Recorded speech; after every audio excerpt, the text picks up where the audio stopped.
바빌론의 공중정원 신비로운 낙원의 전설. 고대 세계에서 가장 신비로운 건축물 중 하나로 전해지는 바빌론의 공중정원. 이 정원은 공중에 떠있는 듯한 신비로운 모습과 혁신적인 설계로 인해 수천 년 동안 인류의 상상력을 자극해왔다. 하지만 한 가지 의문이 남는다. 과연 이 경이로운 정원은 실제였던 것일까? 아니면 단순한 신화에 불과한 이야기일까? 오늘은 바빌론의 공중정원에 대한 전설과 고대 기록 그리고 현대 연구를 바탕으로 그 실체를 파헤쳐보겠다.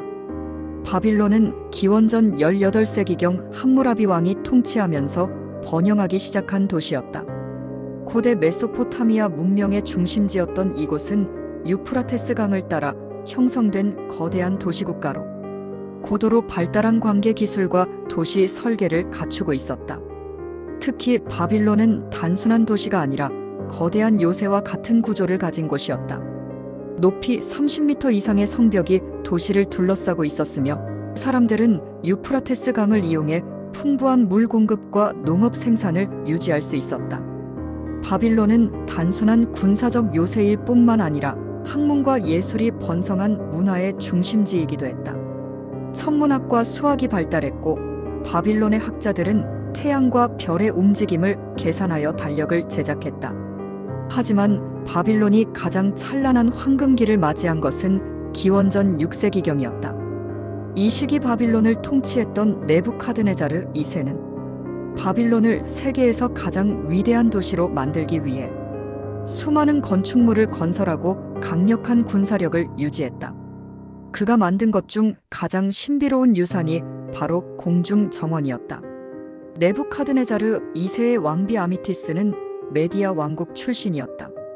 그녀는 메디아의 울창한 숲과 높은 산을 보며 자랐지만 바빌론은 끝없는 평지와 뜨거운 사막바람이 부는 곳이었다.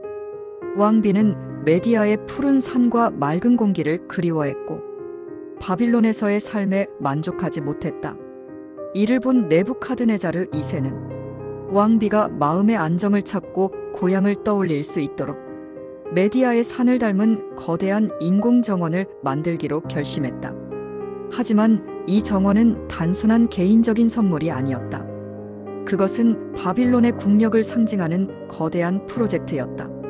정원의 건설을 통해 네부카드네자르 2세는 자신의 위대함을 과시하고 바빌론이 단순한 전쟁 국가가 아니라 예술과 문명이 번영하는 곳임을 보여주려 했다. 그렇게 탄생한 것이 바로 공중에 떠있는 듯한 환상적인 정원, 바빌론의 공중정원이었다.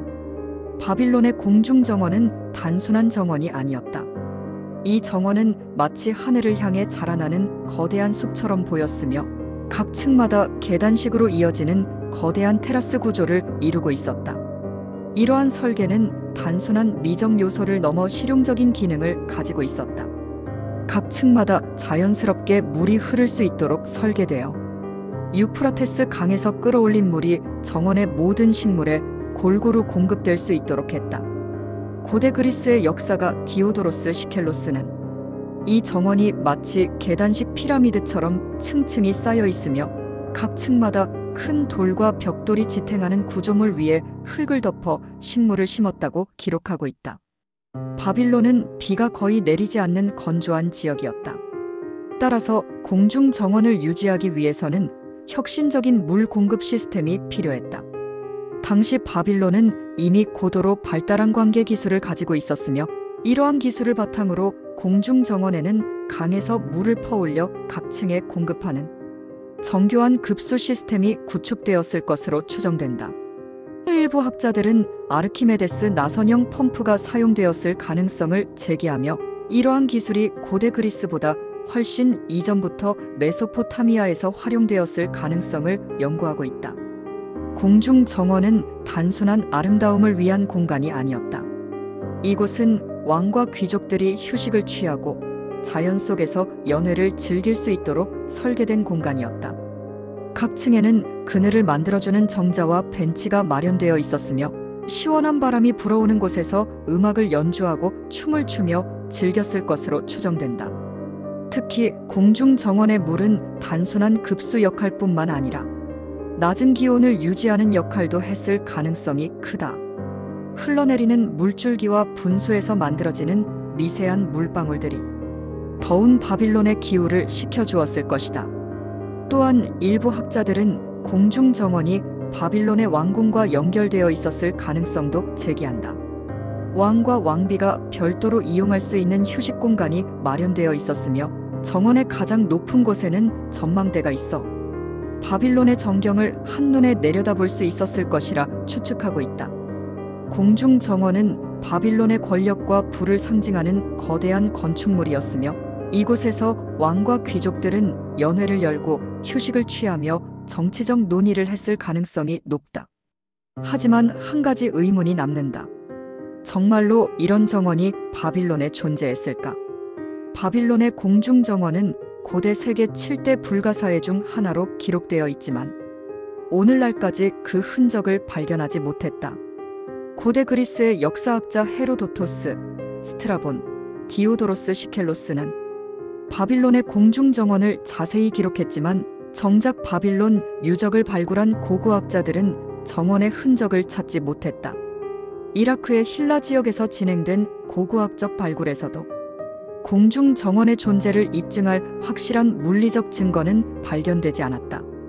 바빌론의 유적에는 바벨탑, 이슈타르 문, 마르둑 신전과 같은 대규모 건축물이 존재하지만 공중 정원의 흔적은 확인되지 않았다.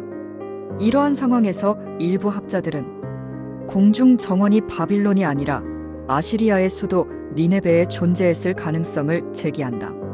기원전 7세기 아시리아 왕 센나케리브는 수도 니네베에 거대한 정원과 관계 시스템을 조성했다고 기록되어 있다. 그는 바빌론을 정복한 후 그곳의 관계 기술을 자신의 수도에 적용한 것으로 추정된다. 니네베에서 발굴된 수로와 관계 시설의 흔적은 바빌론보다 오히려 니네베가 공중 정원 같은 대규모 정원을 유지할 가능성이 높았다는 점을 시사한다.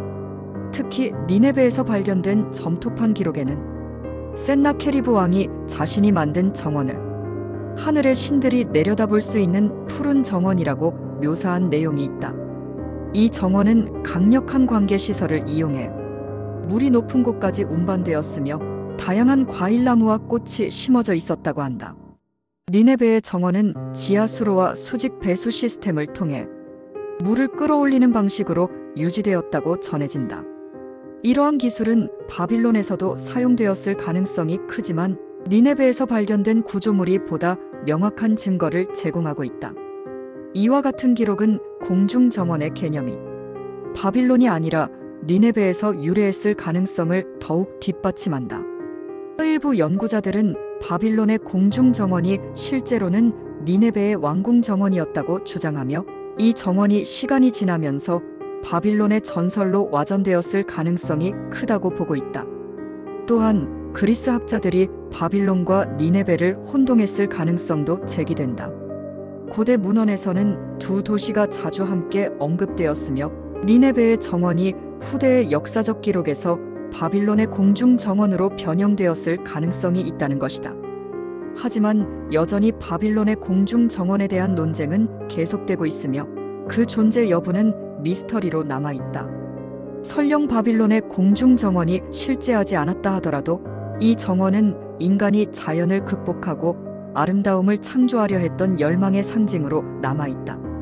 수천 년이 지난 오늘날 우리는 여전히 자연과 조화를 이루려는 꿈을 꾸고 있다. 바빌론의 공중 정원은 과거에 존재했던 단순한 전설이든 간에 현대 건축과 환경 디자인에 깊은 영향을 미치고 있다. 현대 건축과 공중 정원의 개념. 오늘날의 건축가들은 수직 정원과 도시 녹지 공간을 통해 공중 정원의 개념을 현대적으로 재해석하고 있다. 예를 들면 싱가포르의 가든스 바이 더 베이 인공 구조물 위에 거대한 식물을 키우는 수직 정원, 두바이의 미라클 가든 사막 한가운데 조성된 거대한 정원, 뉴욕의 하이라인 파크 폐쇄된 철도 위를 녹지 공간으로 변환한 사례, 밀라노의 보스코 베르티칼레 수직 숲 건물 외벽에 수직 정원을 배치한 친환경 건축.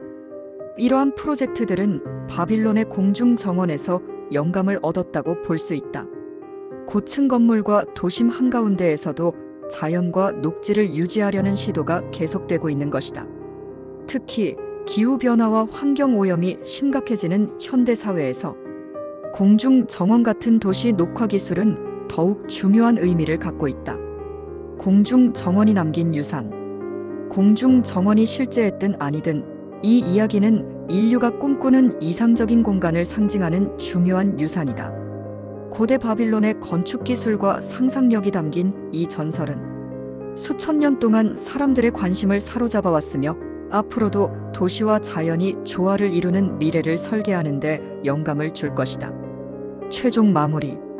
지금까지 바빌론의 공중정원에 대한 이야기를 나누어 보았다. 과연 이 정원은 실존했던 걸까? 아니면 단순한 전설일까? 어쩌면 중요한 것은 그 존재 여부가 아니라 인간이 상상하고 창조하는 힘일지도 모른다. 바빌론의 공중정원이 남긴 유산처럼 우리는 앞으로도 자연과 조화를 이루는 공간을 만들기 위해 새로운 도전을 이어가야 할 것이다.